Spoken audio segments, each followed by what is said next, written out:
Hello and welcome back to Unleash the Goats, where we unleash ourselves upon the Star Wars franchise with reckless abandon, and nobody quite knows what we'll say next, least of all us. I'm Nat, she, her. Angela, say hi. Hi, I'm Angela /Faye, she, her. Sugar, say hi. Hi, Sugar, she, her. Happy birthday, Sugar. Happy birthday month. Happy birthday! It is, in fact, your birthday month. I don't know if you knew that. Just in case you forgot. It's fine. I forget about it every year. I try desperately to make sure my office forgets about it. I failed last year. I need to do better this year. I believe in you. I believe in you. Thank you. Mm-hmm. What are we talking about today, Sugar? All right. So I chose redemption because it is a big topic that a lot of people have strong opinions on. Can't imagine why. I know. So I like to start these conversations by looking at the dictionary and figuring out what the dictionary has to say about redemption and what it is. So there's generally about three kinds of definition for redemption. The first is monetary, which is irrelevant to the discussion. The second is theological, which we're going to put a pin in. The last one is basically some sort of atonement. You've done something wrong. You're trying to make it better. That's just the general concept across about 6 or 7 different dictionaries that I looked at. But sometimes people seem to have their own sort of personal definition of redemption and how it overlaps often with things like absolution and forgiveness. So generally for me, I tend to think of it less as them being the same thing, because for some people it very much is, that redemption means you've been absolved or it means you've been forgiven. But for me it's more about you've actively done the work to make something better, and you have either fixed it or hit a point where the things you did wrong have have gotten better. The people that you've hurt are no longer hurt. And as a direct result of your actions, not just because you waited long enough, kind of thing. That you've put in the effort, and so you have therefore reached a level of redemption for yourself.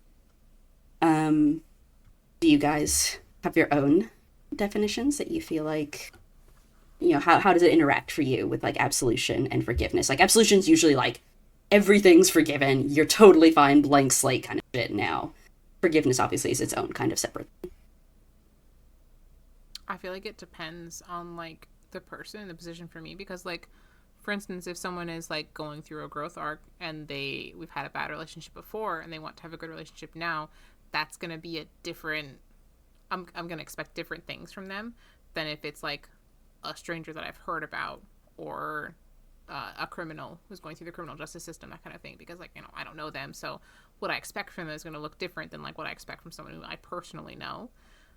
So I feel like everybody's different, and as long as they're trying to improve is kind of my baseline, is that if you were actually putting in the effort and putting in the work and are showing that, then I feel like you are on a road to redemption. But I also don't know that I would ever consider someone in this life to be fully redeemed, I guess, because that seems then they can never make a mistake again, and that's not really fair.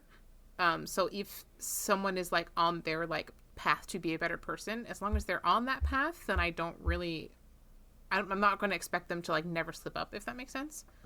But I do think that's something that I have to keep in mind when I'm talking to people who or thinking about that, or I'm interacting with them, because I can't expect any other people to be perfect in the same way I don't expect me to be perfect.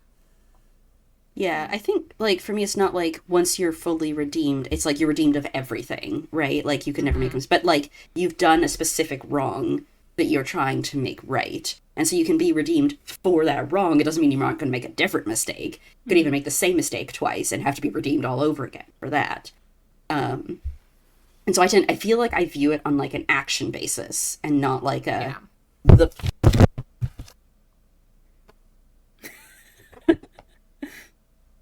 not the person as a whole.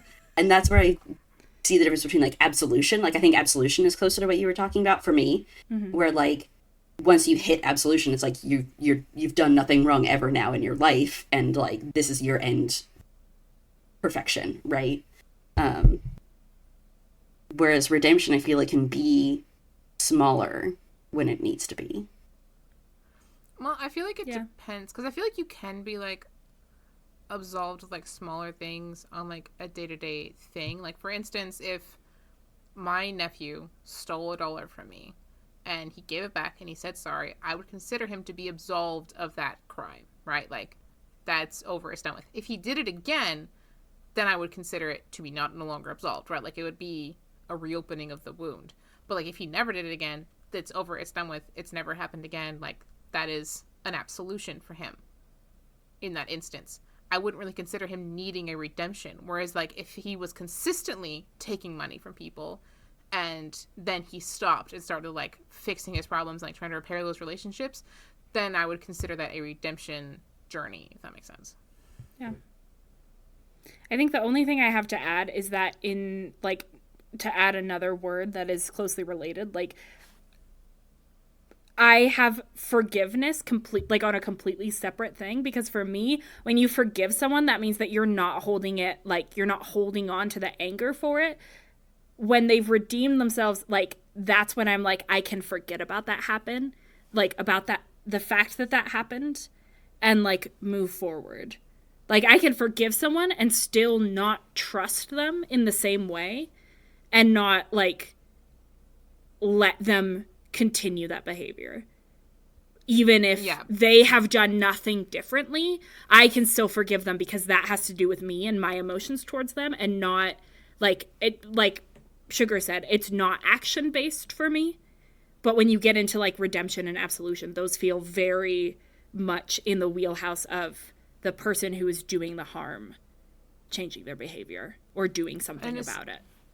In a similar vein, I don't think that they're going on a redemption journey, etc., means that I have to forgive them for the hurts they've done to me. So my forgiveness is completely separate from their personal journey to me. Like, for how I interact with people, I can forgive or not, like, how I kind of want or how I feel, and what they do doesn't really affect that. Like, sure, like, it's easier to forgive them if they're trying to make it up to me. But whether or not I do is more about, like, what I'm going through in my personal journey. But the opposite might not be true, and that's kind of where I've hit on more, is like, can you consider someone redeemed if no one they've hurt has ever forgiven them? Kind of thing. Like, if they're on that journey, but like everyone who's been hurt is still hurt, is that really redeemed? And that's where I've ended up in sticky things, right? Is that like your forgiveness is separate, and it can be, but like, at what point does forgiveness allow for redemption? You know, like, if you've never forgive your nephew for, you know, stealing that $1 from you because he never repaid it, like, you know, even if he never steals again, is that redeemed or not? You know, if you have chosen not to forgive him for that $1. Right, sort of but thing. if he's paying it back and he's doing everything he can to try and earn my trust, and I haven't felt like I can ever trust him again, and I'm not giving him that forgiveness, that doesn't mean he's not putting in the work to get on his redemption journey. He's still a better person who has stopped stealing, whether or not I forgive him or not. So I understand what you mean, because I feel like it's kind of indicative of whether or not someone is actually on a redemption journey. But I don't necessarily, like, if your family's really shitty and you're making an effort to be a better person and none of them forgive you, that doesn't mean that you're not a better person. That just means your family's shitty. Well, it's not just your family's shitty, though. It's like, you've caused someone harm, you've made them upset, and they've chosen not to forgive you for it. You know, but it's not just my family's shitty. It's like, you know, I've caused a problem and I can't undo it. Right. And if you can't undo the harm, are you redeemed? I feel like yes, because as long as you're trying to make up for it, then, like, and you are doing your best, like, only they can know that, right? And so as long as, like, that's their thing and they are being a better person and they're no longer doing those things, then they are a better person, whether or not their family forgives them, because their family doesn't owe them that forgiveness. They don't have to forgive them no matter what they do to make up for it. But, like, that doesn't necessarily mean that they haven't changed and, like, become a better person. I don't know if I don't know if they can ever reach absolution, because I feel like absolution is a little bit more tied to forgiveness, right? Because, like, once I forgive Dennis, right? Once I forgive my nephew, he's absolved of that crime. But like, he can, like, make up for his crimes and, like, be redeemed whether or not I forgive him or not. So I feel like absolution can be tied to, like, people's forgiveness around you, but I don't think redemption really can be, because whether or not you're putting forth the effort doesn't really have anything to do with whether or not people are forgiving you. Interesting. I think sometimes, too, there's a difference between people who see redemption as an end result and people who see redemption as just a constant journey. And so you never really reach redemption if you view it as a journey. It's just like, as long as you're on the journey, you are redeemed in the sense, as long as you continue to try to be a better person. But there are people who view redemption as an end result. And that's often how it works in stories, is that redemption, and especially redemption arcs in particular, involve there being an end result of redemption. And that was kind of what I was looking at here too, is like, what is a redemption arc? So usually a redemption arc involves obviously a story arc in general, where a selfish or immoral or villainous character has to redeem themselves and make amends for something they've done wrong, past failures, errors, like, especially if the reader themselves has perceived it as something that was done wrong. So there does have to be an end result that gets reached in order to consider it a redemption arc. And the arc itself has to be about reaching that end goal to some degree. And, to your point, like, that end goal doesn't have to be everyone has forgiven you necessarily. But there does have to be an end result reached. Obviously, there is a difference between character development and a redemption arc, because characters can develop into better people without it being a redemption arc. And I think that's something that gets confused a lot, personally. And so I split redemption arcs into two different kinds. There is the asshole redemption arc and the villain redemption arc. Because when I was doing this research and looking up what people felt like were some of the best redemption arcs in media, I started realizing that there's some that seem a little easier than others to manage. And their asshole redemption arc is like someone who's kind of an asshole, but not like killing people, not enslaving anybody. There's no major betrayals happening here. They're just kind of not that nice of a person.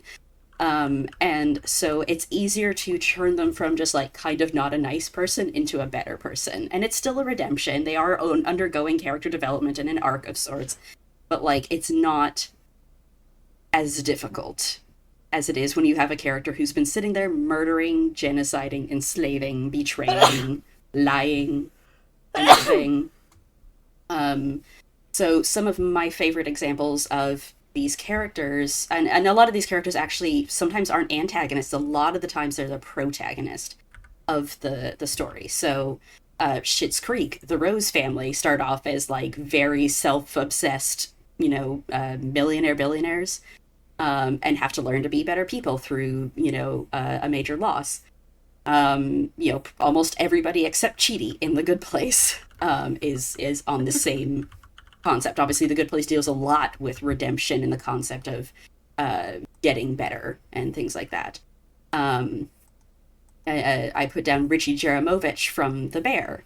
And also, one of my favorite examples of this is actually Leverage Redemption with Harry Wilson, who we are introduced to as, Faye's really excited that I decided to bring this up. Harry Wilson is a lawyer who has been helping corrupt people basically cover up their own crimes, and he finally decides he's had enough of it and decides to join the Leverage team and kind of fight back. And there's a lot of discussion, some really great discussion in Leverage Redemption about redemption, and what it means for these different characters and whether some of them feel like they can ever reach it or not. And sometimes it is very action-based, where a character like Elliot, who has actually physically murdered people in his past, feels like he's never quite going to be able to reach it because he can't undo the things he's done, whereas someone like, say, Sophie or Parker, who've done bad things, but they aren't, unfixable, can find that redemption. This is a small tangent. I'm so sorry. Is he coming back for season 3? Because I saw that he's on a new show now. He is. I know. I was wondering the same thing. My parents started watching it, The Pit. I will be really sad because I am still rooting for Harry and Sophie to get together. Low-key would be so good for her, though. It would be great. And I mean, they've been setting it up so hard too, they've been paralleling them with other romantic relationships and things like that. Dropping little seeds here and there, seeing what grows. And I appreciate that they were taking their time on this, because given how much effort they spent on Nate and Sophie, it would make sense that she would need a second, to move on. Do you think that her and Elliot ever would have worked out, because I feel like there was some tension there in like season Sophie and Elliot. like season 1, not like at later seasons, but like season 1, Sophie and Elliot had some like vibes. I kind of know what you mean. I don't know that I would have ever seen them working out as a romantic couple. I think Sophie's like tendency to lie about things, you know, and just kind of keep things to herself would not have jived well with Elliot's sensibilities. Okay. Anyway, I think Carrie Wilson is a wonderful, wonderful example of someone who is on that journey. I think Leverage Redemption does really well at looking at the different ways people can achieve or not redemption and what that means for them. You would like to talk about MASH, I think. Yes. I don't know if any of our beautiful young listeners have ever seen MASH, because you should. It's a fantastic show, holds up very well. In MASH, in the early seasons, there's a character named Hot Lips Houlihan. Her name is Margaret. She's the head nurse. She's such a bitch. I love her so much. In the early seasons, she's like really obnoxious, really like Karen vibe. She always teams up with like the other antagonist, Frank Burns, and like causes problems. They're very straight-laced. But like, as the seasons go, she like loosens up more and more, because she has like morals and a sense of like honor, and like actually has a sense of shame, unlike Frank Burns. Love Frank. He's a great character, but like he sucks. He's supposed to. But like I really enjoy that like she slowly like grows and grows and grows as a person, becomes more and more complex as the seasons go, and they work really hard. It's a comedy show, so everybody has to still be funny. So even as she's like growing as a person, she still has to be a funny person, and she retains a lot of her like straight-laced things, where she still does follow the rules. She still thinks the same things are important, but she's no longer sleeping with a guy who's cheating on his wife. She's no longer being a hypocrite. Like, she's growing as a person along with everybody else, and retaining what makes her her, while like becoming a good person. And I like that part of like redemption stories like that, where they go from like being an asshole to being funny, when they don't lose what makes them them. They just keep the parts that are important to them, and they lose the parts that made them a jerk. Yes.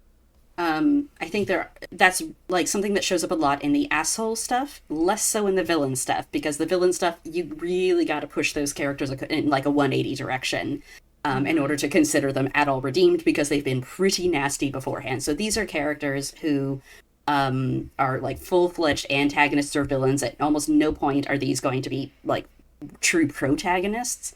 They've usually committed some pretty serious crimes. Again, this is like murder, genocide, enslavement, like serious betrayals. And so it's going to take a lot more work and effort to convincingly actually turn them around. And convince the audience that they're like actually a better redeemed person. And again, kind of reach that end goal of a redemption arc of the audience believing they are now a better person than they were before. So my personal favorite version of this, and I'm fairly certain we don't have any Turkish viewers, but if we do, I'm so fucking sorry. I am trying really hard to figure out how to say these characters' names, but I'm about to butcher a couple of Turkish names. I'm really sorry. So the name of the show is Resurrection Ertuğrul. The character's name is Seljan. She is pretty much fully an antagonist or a villain within the first season. For anyone who doesn't know this show, by the way, which I'm going to assume is pretty much everyone, if not most of you, this show was a show that had about 25 to 30 episodes a season, and they're all about 2 hours long. Ooh. And when it moved to Netflix a while back, it's not there anymore, but when it moved to Netflix, they got broken into 45-minute chunks, because I guess Netflix decided its American audience wasn't going to handle that well. So then it became 70 to 100 episodes per season. So when I say she was a villain or an antagonist for one season, this is a large chunk of time. She does some nasty shit. She's really self-obsessed. She is almost entirely unlikable for the entirety of this first season. And by the end of it, though, she starts realizing actions have consequences. Oh no, the two people she actually gives a damn about are starting to be impacted, directly or indirectly, by her choices. And she starts kind of churning herself around a little bit. She ultimately confesses to those crimes that she has committed. Everyone's upset with her for very obvious reasons. And then she does a whole, like, jumps in front of an arrow to sacrifice herself kind of thing, and everyone decides to forgive her at the end. She wouldn't be on the list if that's where it ended. The reason she's on this list is because it didn't end there. You get to that second season, and it's like a 2-year jump or so, and all of a sudden those people who forgave her don't really forgive her. Like, they've like it eats at them, it grates at them over these last 2 years, and their relationship with her has devolved since then.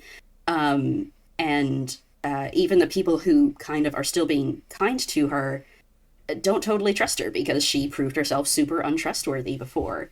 And so she ends up in a situation where she knows that there's this other antagonist now, who's basically just her in another skin.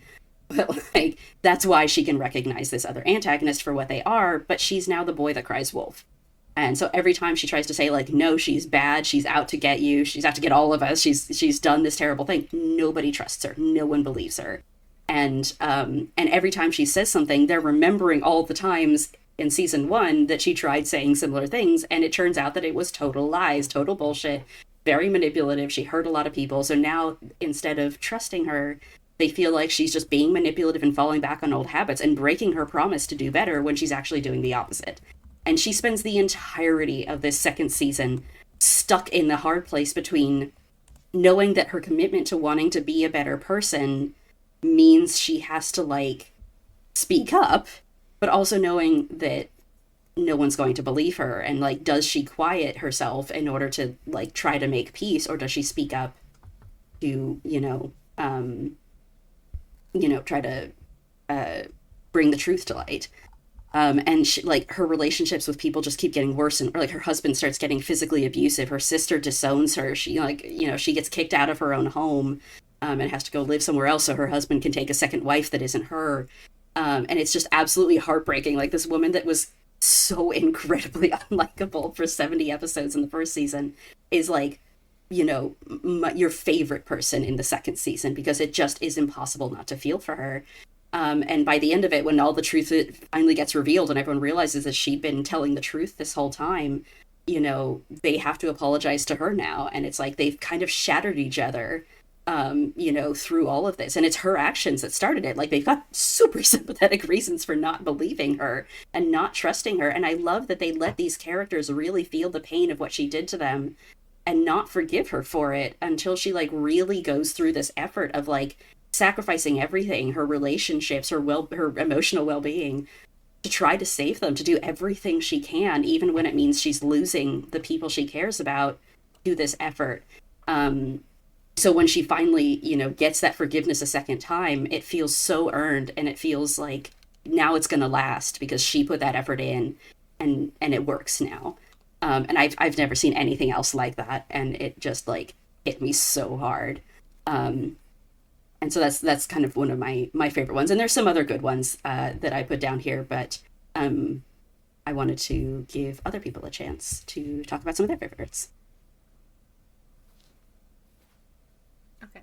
I just threw Spike in here because he's like your classic Buffy the Vampire villain redemption, because he's a villain in the first like 2 or 3 seasons, like tries to kill them, tries to kill the world, but he's not quite, he's always like, he's the main villain, but he never like goes quite as far as other villains go. Like he doesn't really want to kill the world, he mostly just kind of wants to like kill everybody else and then drink wine with his girlfriend. Like he's fine with killing everybody, he just doesn't want to kill the world because he likes wine type stuff.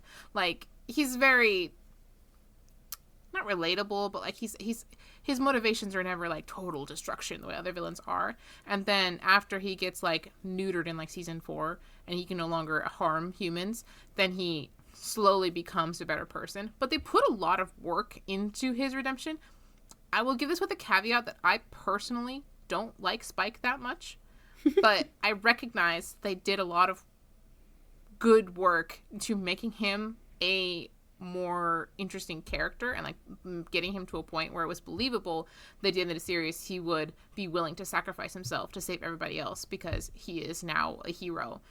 But it's not like people are just like fine with him once he's like he's like, I'm on the good guy's side now. They're all like, you tried to kill me like last week, you would kill me now if you weren't neutered. Like it's very much like no one is forgiving him for what he does until it's been like a lot longer and he's genuinely put in some work to become a better person. And that's part of like what makes him an interesting character, is that there's always like a tension of like if he's going to like go back or not. By the time you get to like season 6, it's pretty definitive that like he's not, and like he's put in a lot of work to be better. And like I believe there's an arc where the way that his thing works is that he doesn't have a soul. And then in like season 6-ish, he goes and like finds his soul eventually. He gets ensouled on purpose. Sure. But it doesn't really, what's interesting about it is that it doesn't really change who he is as a person the way it does for other characters who get souled and insouled and like lose their souls and get their souls back. Is like he kind of stays the same person. He just has more empathy with the soul, but it doesn't really change who he is. He's still the same person. He's just a little better at being good, if that makes sense. And I liked how they did that and they drew it out and they made sure that it was still in character the whole time, because he genuinely sucks in like the first seasons. Like he's so mean. he's a really good villain, but like he's awful. Like he's just like, yeah, I'm just gonna kill you. Like they have like a flashback where it's like this young gorgeous woman that he's like fighting. He's a young slayer. He like and just kills her, just snaps her neck, takes her out. He has a young kid at the time and he does not care at all. And like going forward to him now, where like Buffy's willing to leave him with her baby sister to babysit, like it's a big jump in like his character development. But they do it so naturally that until you like are watching different episodes, it doesn't really like click how much he's changed. Yeah. I will briefly mention Zuko from Avatar: The Last Airbender, which is arguably like he arguably starts as a protagonist and not an antagonist, unless you're looking like directly at Aang himself.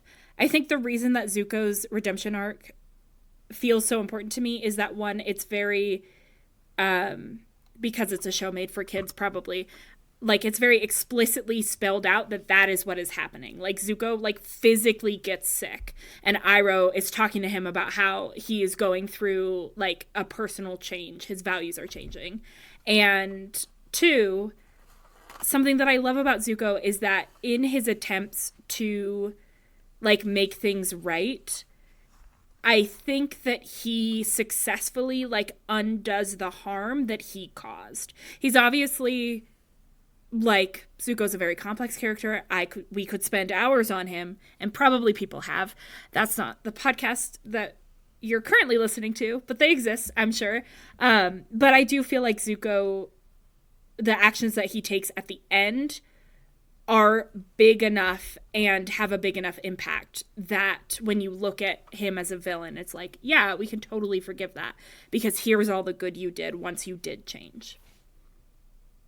Yeah, there's a lot of places people have talked about why Zuko works, and you had initially included him on our notes section before I split it into asshole and villain redemption arcs, and so I kind of had to make a choice about where I wanted to put him, and I left him under villain because he does, I think, personally, I would still say that he starts as an antagonist. He is perhaps a more minor antagonist than some of the others, but he is like the first one we're introduced to. He is definitely the one who comes up the most consistently throughout that first season. But there is an interesting balance where he is his own protagonist in some ways as well. And so there's a balance between him being kind of just like the protagonist asshole and also an actual antagonist to the main character, and the ways that they make sure he doesn't fall too far into either one. And I do think that was done very well. I hadn't included him initially, mostly because I think Zuko gets a lot of attention, and I was trying to put attention on characters who get less. But he is obviously like the quintessential redemption arc that works, that everybody knows about. So yes, we are acknowledging that. The last thing that I want to talk about in this section is that obviously like not every story that looks at redemption is doing a redemption arc. Sometimes redemption is a theme, but like the characters aren't undergoing a real arc. And some of them that you meet are perhaps in the middle of it or already at the end of it. Of their redemption arcs. And so, these things can look very, very different in different stories. And the last thing I will say in this section is that redemption via death is not actually a redemption arc in and of itself. You can end a redemption arc in death if you put in that work, but the death itself is not an arc. It's just a death. And we're going to put a pin in that and come back to it in a minute. But we're going to move on to specifically what? Yes, Faye? Well, sorry, I might cut this, but I did want to know what you meant about Briony Talus, if that makes sense, for atonement. Oh, Bryony? Yeah, Bryony. Well, so Bryony fucks up, right? Like, that's a Right. major aspect of atonement, is that Bryony fucks. I mean, it's literally in the name of the story, atonement. Like, she is seeking atonement for a fuck up that she made that impacted her sister and James McAvoy's character, whose name I don't recall. But, what? Hot boy. Oh, that's not helpful. But so, like, there is obviously a clear theme of looking for redemption, looking for atonement. It's in the title, but I don't know that Bryony is undergoing an arc because, like, like 99% of the story is Bryony's fuck up, and then, like, the fake story that Bryony is telling that you don't even realize is fake until the very end. And then it's just this, like, very quick little epilogue where Bryony's just like, oh yeah, like, I couldn't save her. I couldn't save him. They both died terrible deaths very young and never got to have the life together that they wanted because of me. So the only thing I can do is write them a fake story. That's it. Done. And I didn't feel like that counted as an arc, but I do think that there is a clear theme of redemption happening, even if it's not what I would consider a redemption arc, per se. That makes sense. I like that.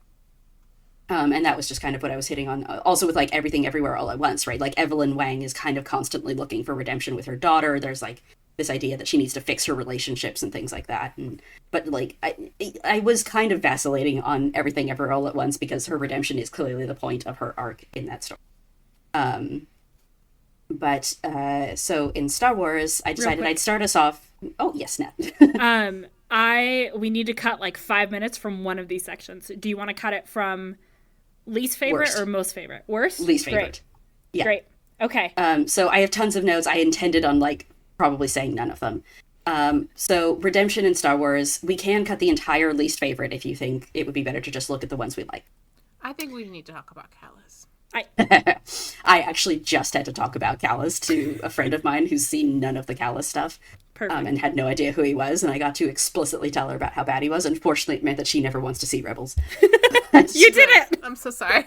And I was like, that's unfortunate, because I actually do like Rebels, but the only thing she knows about it now is Callus and how terrible he is. Alright, so, Star Wars likes to look at redemption a lot. Sometimes it's really impactful and it's really great, and sometimes it stinks doggy do shit. So what I kind of decided is sometimes the problem is that there are characters who seem like they're supposed to be having redemption arcs, but the writers don't actually want to go through that work.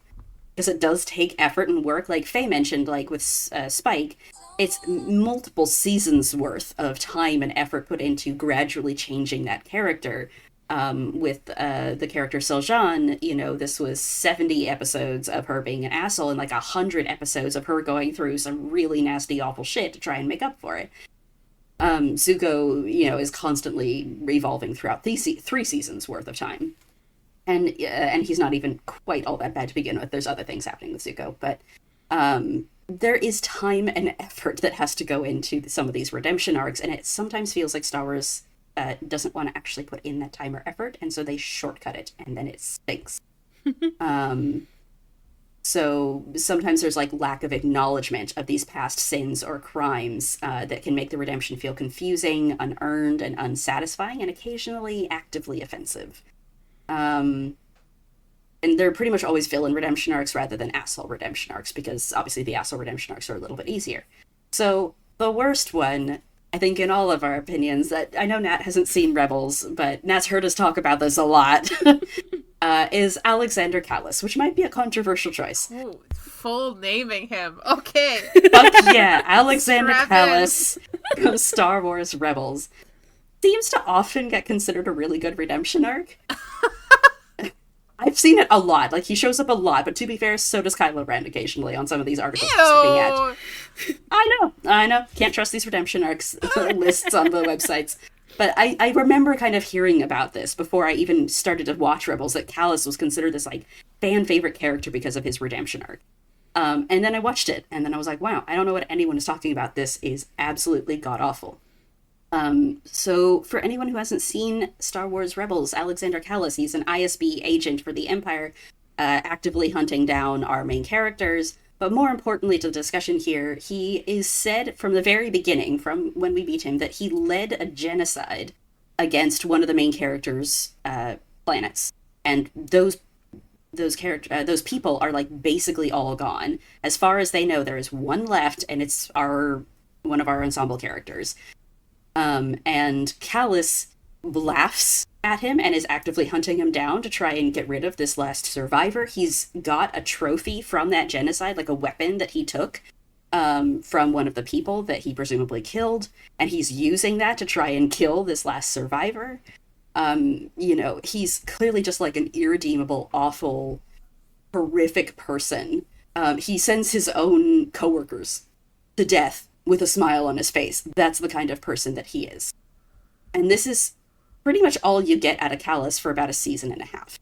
And then about halfway through season 2, there is a single episode where he and the genocide survivor, whose name is Zeb, get stuck in a cave together, and by the end of it, they've managed to decide that he's a good guy now.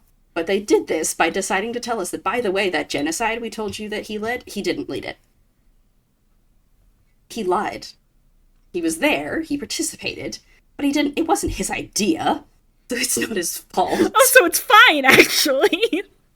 And then it gets worse from there, because then they decide that the reason he was participating in this genocide is because when he was younger and had just joined the Empire, he had an experience where he went after a group of rebels, and the only one, they'd escaped, and the only one left behind was one of this species, the Lasat, and this rebel managed to kill off the rest of the squad.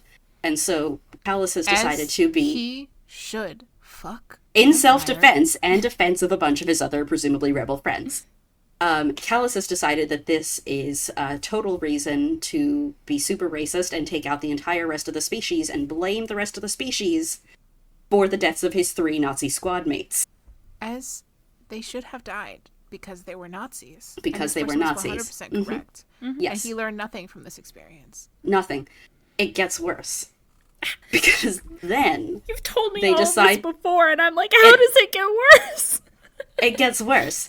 Because then, they decide to tell Zeb, this survivor of a genocide, that his judgment of Imperial officers before he gets to know them is equivalent to the racist choice to blame all of the Lasat for this one rebel killing a couple of Imperial soldiers. And listeners, we that's all wrong. lives mattered, this bitch. Oh my god. Somehow Kylo Ren's redemption arc is better than this. Isn't it? It's like just that slight less offensive, and it gets like even more even more awful when you remember that Callus, who is clearly a white character, like in context, is voiced by a black guy. And so like they had to make him go through this, and he had to give the all lives matter excuse as a part of his job, obviously, when voicing this character. And I'm just like, oh, that must have probably not been all that fun. And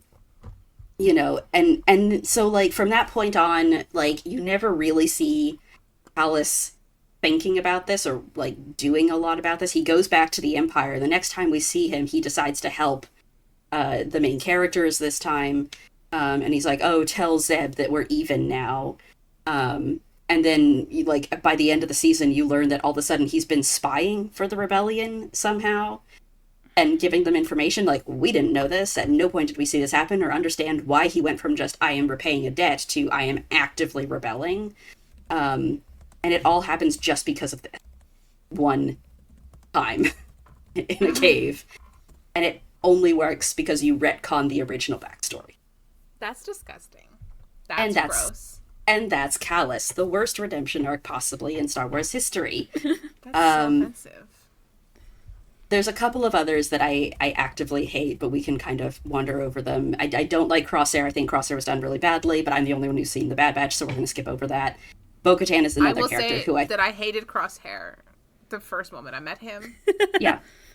Yeah. So, the minute he was rude to my baby boys, the minute he was rude to the rest of the clones, I was like, actually, I hate you. There's no redeeming you. Oh, right. Back in Clone Wars, when he first shows up and he's a bigot towards the other clones. Yes. Which is the only one I've seen, because why the fuck would you be so rude to the rest of the clones? I'm sorry, you're not better than them just because you have a random mutation and they put you in a new program. Get over yourself. Anyways. Yeah.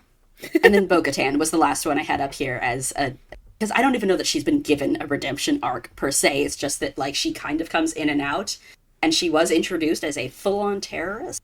They're just kind of ignoring the fact that she used to be a And terrorist. they're just she's living in a space where they're just kind of ignoring a lot of what her backstory was in order to kind of rewrite her in this new world. And I find that actively frustrating.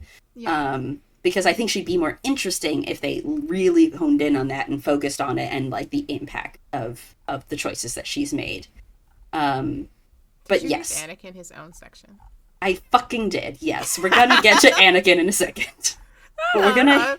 I was just scrolling through and I just said it. Yeah. Oh yeah. No, Anakin gets his own section because I think Anakin is sitting in kind of a realm of his own a little bit in terms of redemption, and probably one of the most controversial topics in terms of redemption.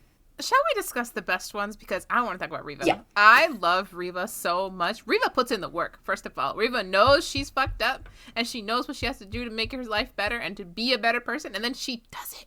And I love her so much. I need an entire show about her, and the fact that we're not getting one because racist fanboys suck is an endless source of frustration. Why do I have to not have good things because other people suck? That seems unfair. like Unfair. It's unfair, and also it's against the common good. That's so true. We would all benefit. I will from her say getting her own that show. I don't know that Reva has gone, that I would count Reva as having gone through a whole redemption arc, because I think Reva kind of like reaches the beginning of what should be a redemption arc. Yes. By the end of the show, because she spends most of that show being like pretty villainous.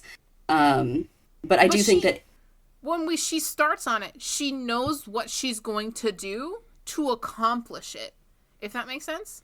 to accomplish her, Like, by the time you reach the end, like once she's changed, is that what you mean? yeah, like at the end of it, she's like, I know the direction that I'm heading Yes. to be redeemed. I feel like sometimes you have villains who like decide to like be good and they're like, okay, what do I do now? Like, how do I be good? She doesn't Yes. have that issue. She knows where she's going and what she has to do to be better. And I feel like that's why I like, even though we haven't actually seen the redemption arc, I still kind of think of her as redeemed because she's clearly going to do it. She's clearly like on this journey, and even if I never see her in any Star Wars media ever again, I know that she did all of the work and she put in the hours to be a good person again. Yeah, I included her in this because in our favorite section, I decided to make it not redemption arc specific. It is like any use of redemption within Star Wars. 1 second, let me take it. Doing a lot of yapping. So, like, I think that there's a lot of talk about redemption happening in the Obi-Wan Kenobi show, too, in a number of different places. It's for Obi-Wan, for Anakin, for Reva. Tala, obviously, hits this. Sometimes, like, the Rebel character to some degree. Haja to some degree. Like, it's really, like, heavy-handed. Well done, but, like, a little bit heavy-handed as, like, the theme of that show.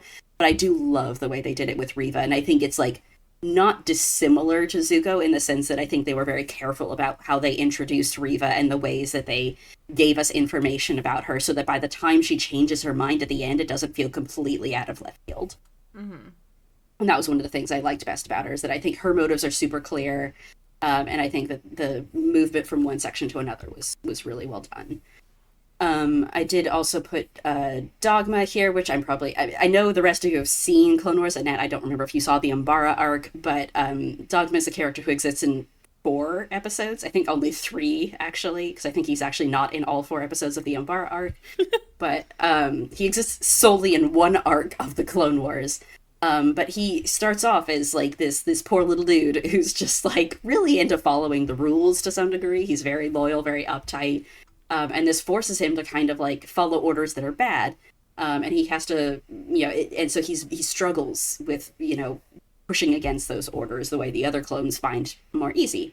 And this puts him against the other clones sometimes. And by the end of it, he realizes just how badly that's fucked up a lot of things and, what a bad judgment call he's made. And so at the end, when he realizes that Rex can't make the ultimate sacrifice, that it just isn't going to happen, Dogma decides to make it for him.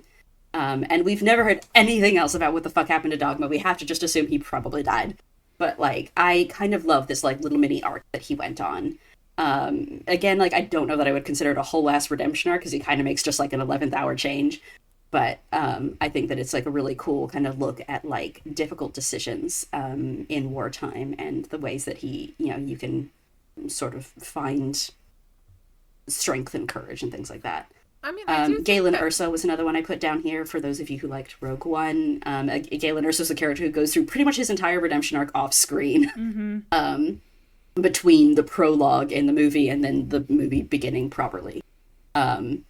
But I do think that it's just like this very interesting kind of look at redemption through his character.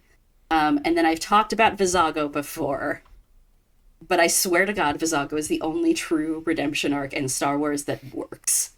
Because Vizago is a character who does actually actively change. Like, he starts off as a minor antagonist, makes one slightly better decision, which leads to, like, kind of a realization for him about his relationship to the main characters, and you see him undergoing a change, and by the end of it, he's standing next to the heroes. He's such a minor character that, like, he gets very little actual attention, but I feel like it is a genuine redemption arc because he is changing across the entire 4 seasons of Rebels. And I believe it. I believe that he's changed, that, like, the experiences that he has with Ezra, allows him to become a better person. And I absolutely adore that for him. Anyone else want to talk about redemption in Star Wars that isn't Anakin? I did want to say, going back to Dogma a little bit, I did think that he had moments throughout the episodes where you could see him questioning his own decisions. Who is this? Dogma.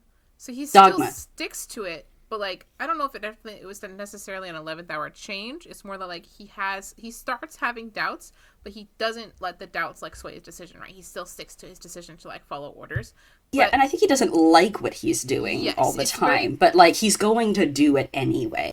Right. Because I think, yeah. It's still clear that he understands what they're saying, and he wants to, like, I don't know if he wants to necessarily the whole time, but, like, he wants to believe them. He wants to be able to trust them and, like, make the correct decision here. He's just not really sure what the correct decision is, so he's sticking with going by the rules because he knows that he's supposed to do that.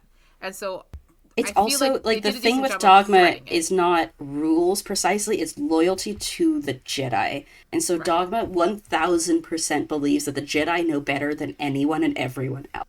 I mean, his name is Dogma. Yes, he's named very, very heavy-handedly, but, like, but yeah, that is, like, the core belief that everything in him, like, surrounds, is this idea that the Jedi know everything, and, like, even if you don't understand why they're asking you to do something, that doesn't mean it's wrong, and that you're likely the one who's wrong, you just don't get it. And so when Krell starts making choices that everyone else doesn't like, Dogma's reaction is, you just don't get why he's doing it. That doesn't mean it's wrong. And we should just trust that he knows what he's doing, that he has a plan he's not telling us. And, like, he can't let that go until he finally gets proof that Krell is actually actively sabotaging them.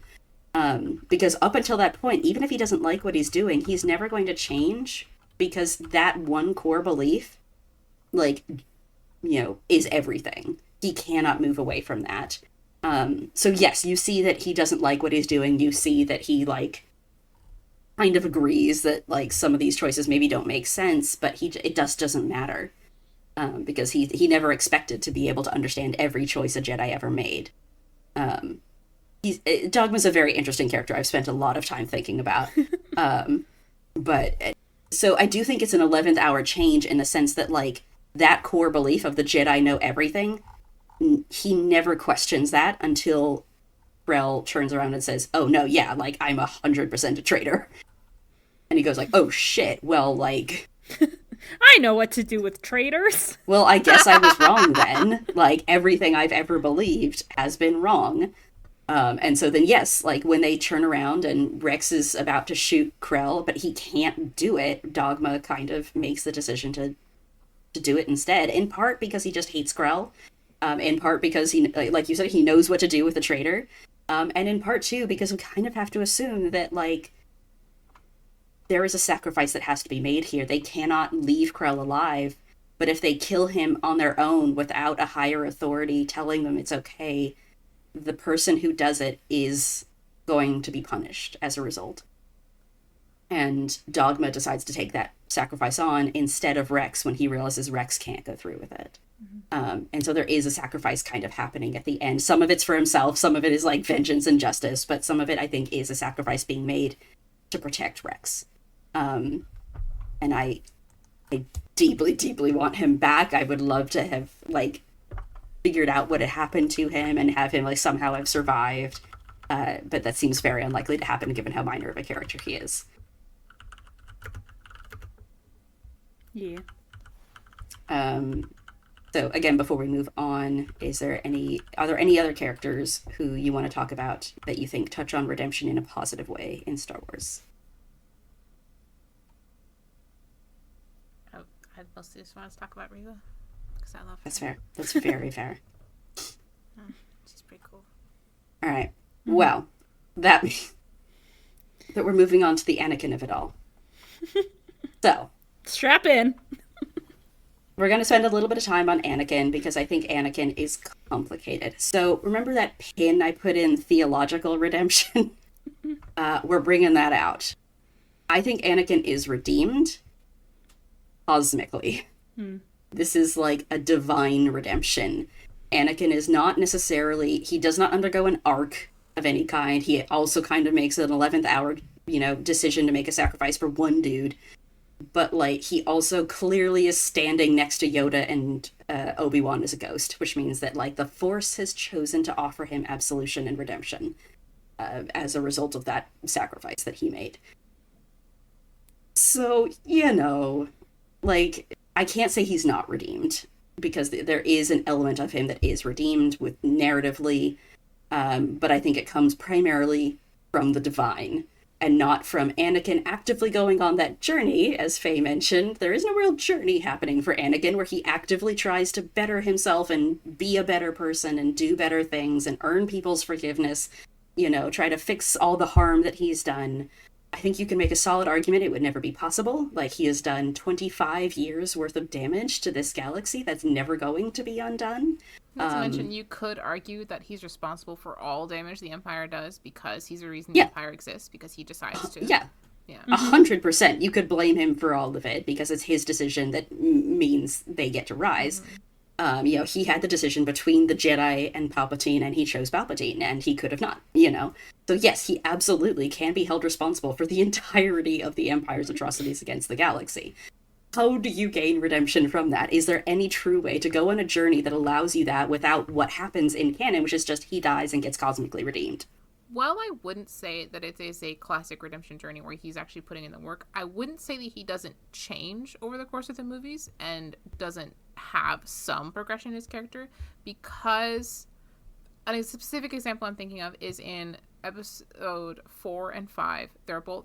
Both of those movies have instances where Vader has an officer fail him, or not necessarily an officer fail him. Something happens where he doesn't get what he wants and the rebels get away, and then he kills that officer.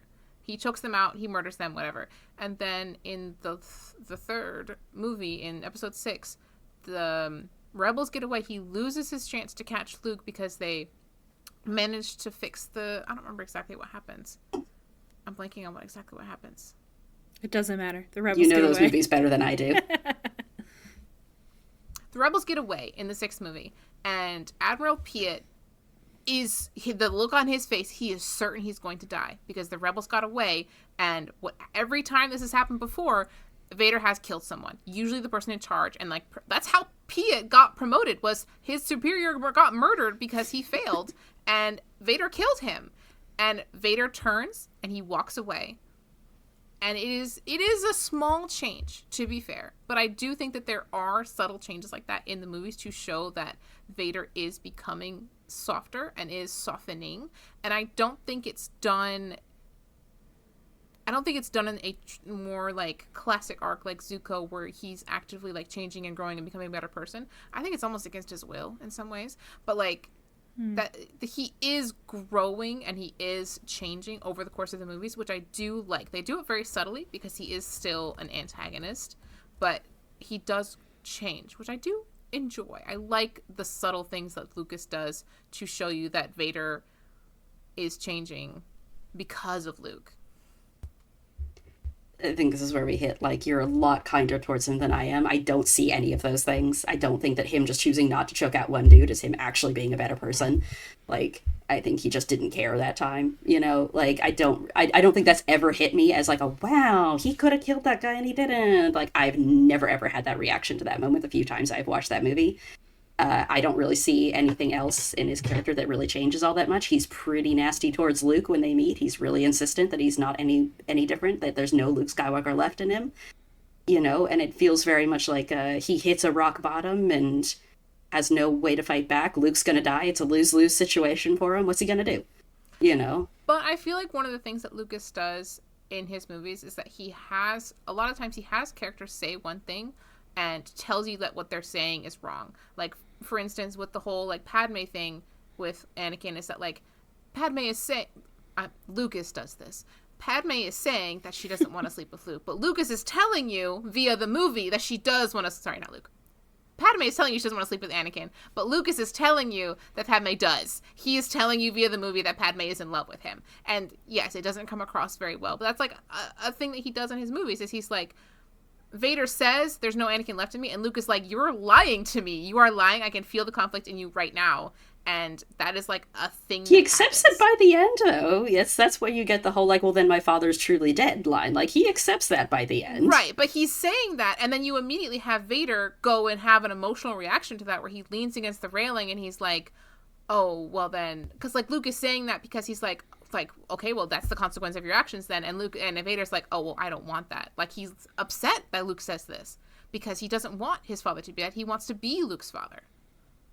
Like, you have, like, the movie, like, yes, that Luke says that, but, like, clearly he doesn't really mean it, because then the second he gets a chance to argue with Vader about it again, he immediately starts up the argument again.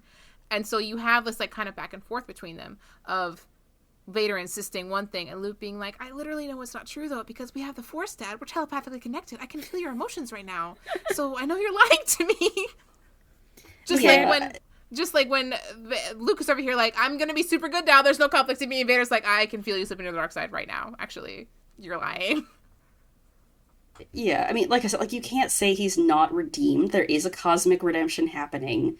And I think, like, to some degree, you have to kind of be willing to believe that Vader would pick Luke over Palpatine.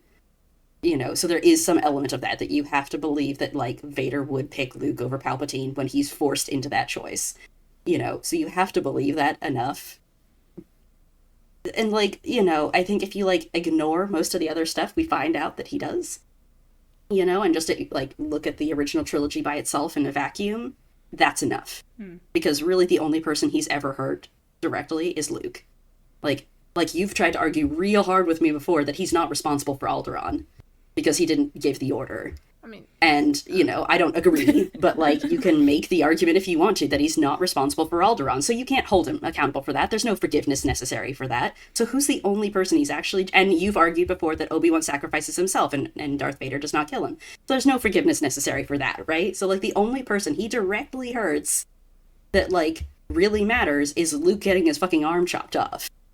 And it's Luke he saves at the end. So it's a direct, like, the person I've hurt is the person I am saving, and that person chooses to forgive me, so therefore I am redeemed. However, the more we learn about Vader, the more things have been added to his red ledger, the less and less that feels like enough. And so then it's like, I'm sorry, like, the clones did not get unenslaved. They spent their entire lives being fucked over, and it's Anakin's fault. The Republic is gone, and it's Anakin's fault. Padme dies, and you can pretty solidly argue it's Anakin's fault. The Jedi are gone, it's Anakin's fault. Like you said, you can blame the entirety of the Empire's atrocities now on Anakin, because we know how that happened, and that it was all his fault. And it's like, I'm sorry, but just saving Luke is no longer enough. It isn't. I think it's an interesting flip of the Peter Parker line of, with great power comes great responsibility, because the difference between Vader and a random Moff like Tarkin or the blue guy, Thrawn? Thrawn. Between Tarkin and Thrawn is that, like, Vader has the power to fix these things. He has the power to kill the Emperor the whole time. not necessarily perfectly because Emperor's pretty strong, but like he has the ability to change what's happening and he chooses not to. Whereas like Thrawn or Tarkin, if they decided to go rogue, they would just die. If they decided all of a sudden like, oh, I'm actually gonna like go on a redemption journey and be a better person now, they're just gonna die. Palpatine's just gonna kill them. Like they might save a couple people. They might like make some personal differences, but like they're not actually going to make a change on a cosmic level the way that Vader could if he decided to go. And I feel like that's why he has more responsibility to go fix on a redemption journey were he to go on a proper one, because he always had the ability for 25 years to fix these problems that are happening in the galaxy, and he doesn't fix them. He doesn't act. And even though a lot of the problems that happen aren't a direct result of his actions, because they're not. They're from Palpatine. Palpatine is the one who's doing all these things, coming up with these horrible things and like oppressing all these people directly. Vader's complicit because he has the ability to stop him, and he never does.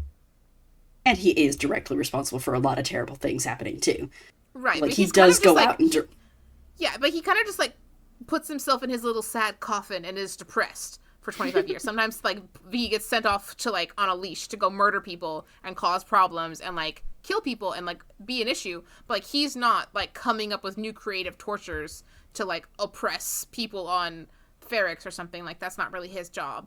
Well, no, but he is like hunting Obi-Wan down for 10 years and spending a lot of time with the Inquisitors and torturing and hurting the Inquisitors. We know that.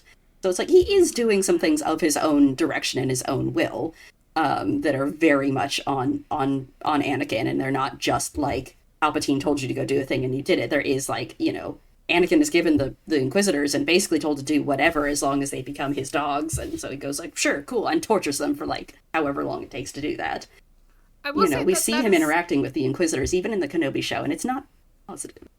I do wonder if like part of this is because a lot of the legend stuff is much puts a lot more stuff on Palpatine and makes Vader more of like a victim of Palpatine in the legends. Cause, like a lot of Legends material is that like he's basically Palpatine's attack dog and doesn't really get to do a lot. Like he's not in charge of the Inquisitors in Legends, that kind of thing.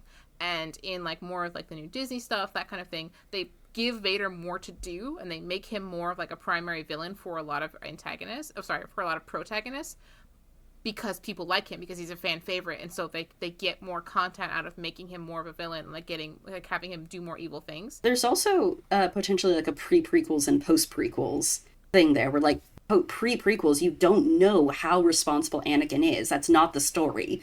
Whereas like once you see the prequels, you realize that the whole story is that this was Anakin's choice.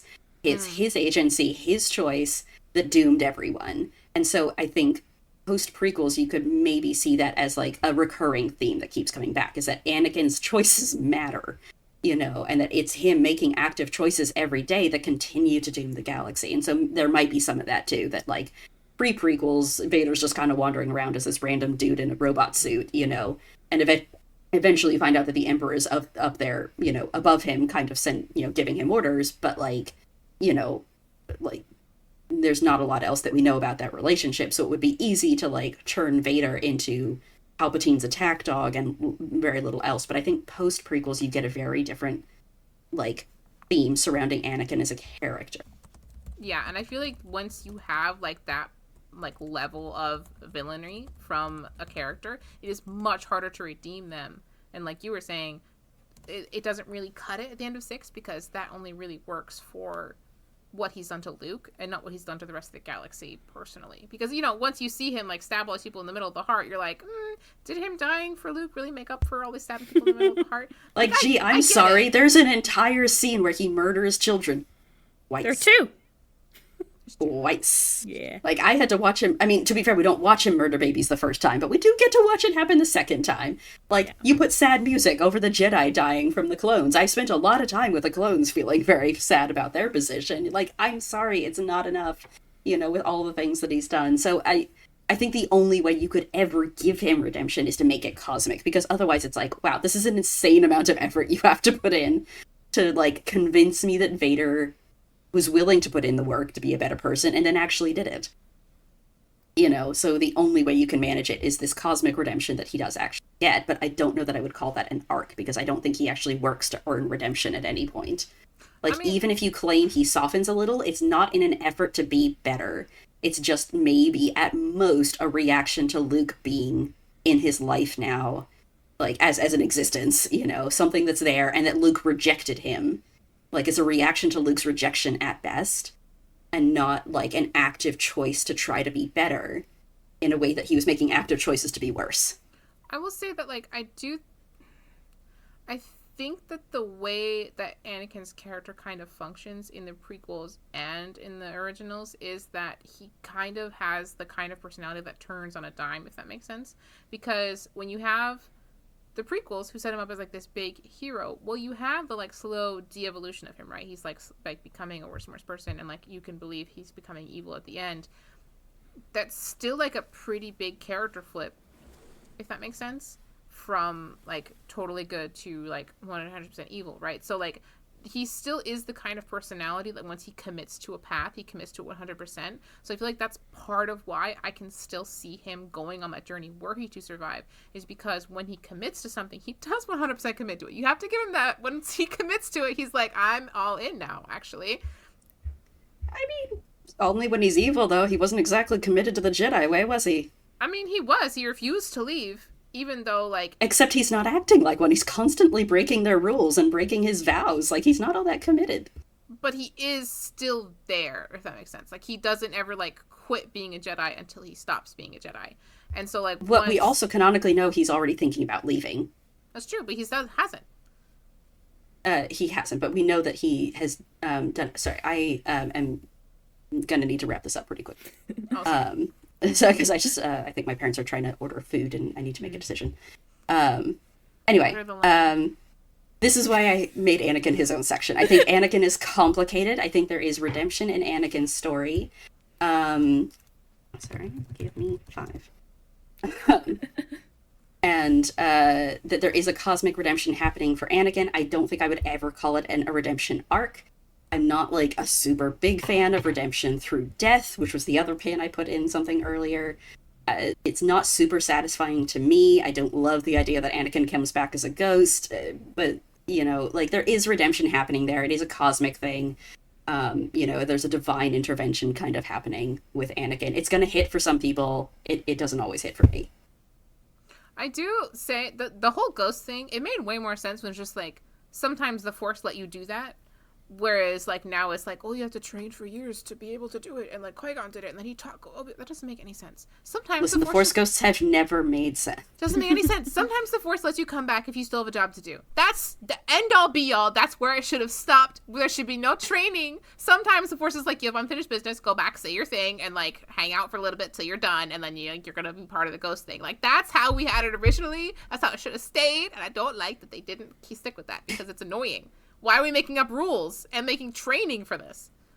See, I actually like it the other direction. I prefer that, like, it's a skill that you can learn if you're a good person, but, like, it does take effort, and that's the whole point, is that being good takes effort, and I appreciate that, like, there is work that has to go through that Anakin is incapable of doing. Like, I can see the other one as well, but I kind of like the idea that, like, you have to, like, it's a good guy skill, you know? That Anakin is just incapable of practicing. I think you're starting on opposite sides. Yeah, where it's, if Anakin comes back as a Force ghost, it makes more sense to work like this versus this is more interesting of a concept if you have to put in the work. Ignoring, and then therefore Anakin shouldn't have come back as a ghost at all. That's stupid. I'm like, no, get this, like, you're starting from different assumptions. Yeah, world building wise, that would be a way fucking cooler system. But that's not what I have in the story. What I have in the story is that Anakin definitively comes back as a Force ghost, and if we order for that to work, it can't be a skill because that makes no sense. He dies, and then he's a Force ghost. There's no. Yeah, but that's not even how it was set up with Obi-Wan. Like, Obi-Wan's whole thing is like, oh, like, I've got a power you can't even imagine. Like, there is an element of that that's like, I've learned how to do this and I can do it on command. It doesn't just happen. Right, but he could be like, you know, I have a feeling. I have a vibe. I have a vibe that I'll come back, actually. Because that's how the Force works. That doesn't seem to be how it's implied, but regardless. Anyway, we need to wrap Anakin up. We need to wrap this up. I promise that we'll have an opportunity to talk about Anakin again. Yeah. Would you guys? I gave him 15 minutes for a reason. I would love a goat fact. Give me a goat fact. Okay. I picked this one special just for us. Yeah. The reason that some people think that goats are satanic is because the well-known occult deity Baphomet resembles a goat. And the concept of Baphomet who was a pagan idol in the Middle Ages. The Templar knights, religious knights participating in the Crusade, for the record, supposedly prayed to this deity. And then the church was like, that's bad. Stop doing that. And everyone was like, and now we're all going to say goats are evil, everybody, because this pagan idol looks like a goat. Looks like a goat. Mm-hmm. Excellent. Mm-hmm. Thank you.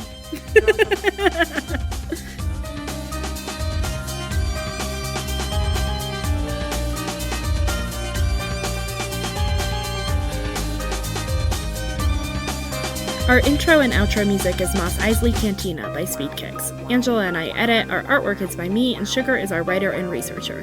You can find us on Instagram and Tumblr at Unleash the Goats. Thanks for listening.